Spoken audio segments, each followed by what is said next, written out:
Salut, c'est Trado, content de vous retrouver pour la mise à jour de l'indice parisien. Alors comme d'habitude, puisque c'est le week-end, je vous propose de vous retrouver un petit peu plus tard pour l'analyse hebdomadaire et mensuelle pour tous les indices. On va se contenter de mener une analyse de court terme sur le CAC 40 et sur les autres grands indices mondiaux. Alors voilà où on en est pour aujourd'hui. Les cours ont très bien réagi aux nouvelles qui nous sont venues des États-Unis, à savoir un marché du travail extrêmement dynamique, mais surtout pas de signes d'inflation, ce qui veut dire que la Banque centrale américaine n'a pas à se presser pour augmenter les taux pour juguler l'inflation, car il n'y en a pas a priori. Et donc effectivement, c'était la meilleure des configurations possibles de l'activité, de la croissance économique, un marché de l'emploi dynamique et pas d'inflation. Ça fait suite aux annonces de M. Draghi 24 heures plus tôt qui disait qu'il n'y avait pas en vue de resserrement de la politique monétaire. Donc les choses se présentent de la meilleure des manières sur le plan des fondamentaux et effectivement du côté de l'analyse technique, ça suit. Alors regardez.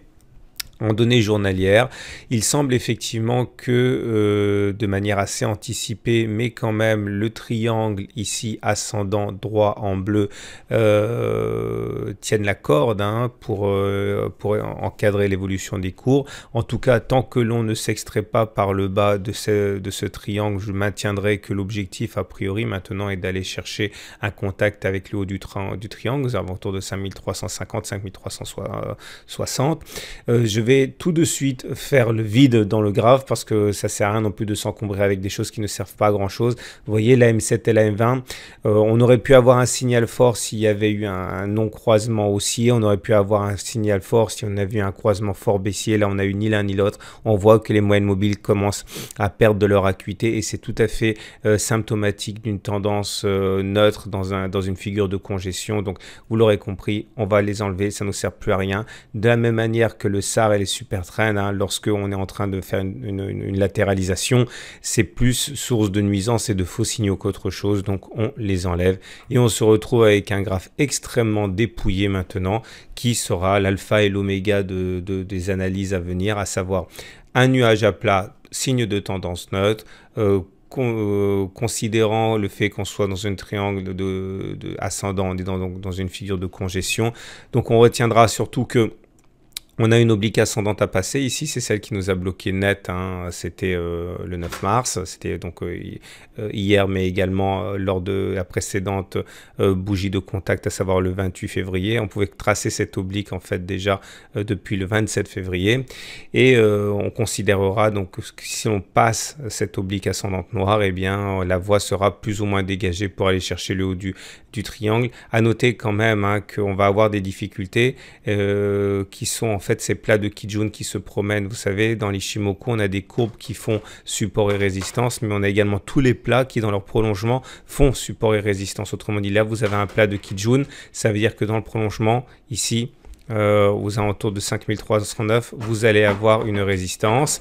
Vous allez avoir une résistance aussi parce qu'on a un plat de Kijun ici un petit peu plus discret, mais ça reste quand même un plat de Kijun là et là. Donc toute cette zone en fait, elle est un petit peu minée, mais ça se dégagera si on arrive à clôturer au-dessus de 5310 pour aller chercher le haut. Je vous rappelle que les triangles ascendant droit normalement se cassent plus souvent par le haut que par le bas, ce qui serait tout à fait compatible avec l'idée qu'on irait chercher le haut du range de consolidation à 5540.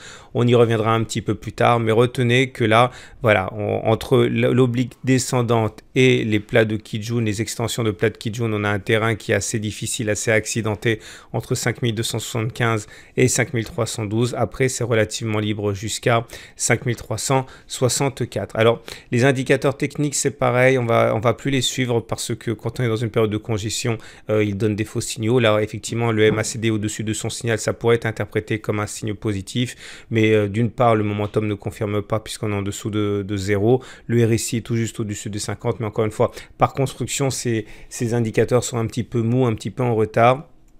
Éventuellement, le MACD 0 retard est plus réactif, donc et lui aussi, comme vous pouvez le voir, il délivre un signal positif puisqu'il croise à la hausse, ce qui milite effectivement pour la fameuse figure de triangle que je mentionnais déjà hier. On suivra ça de très très près.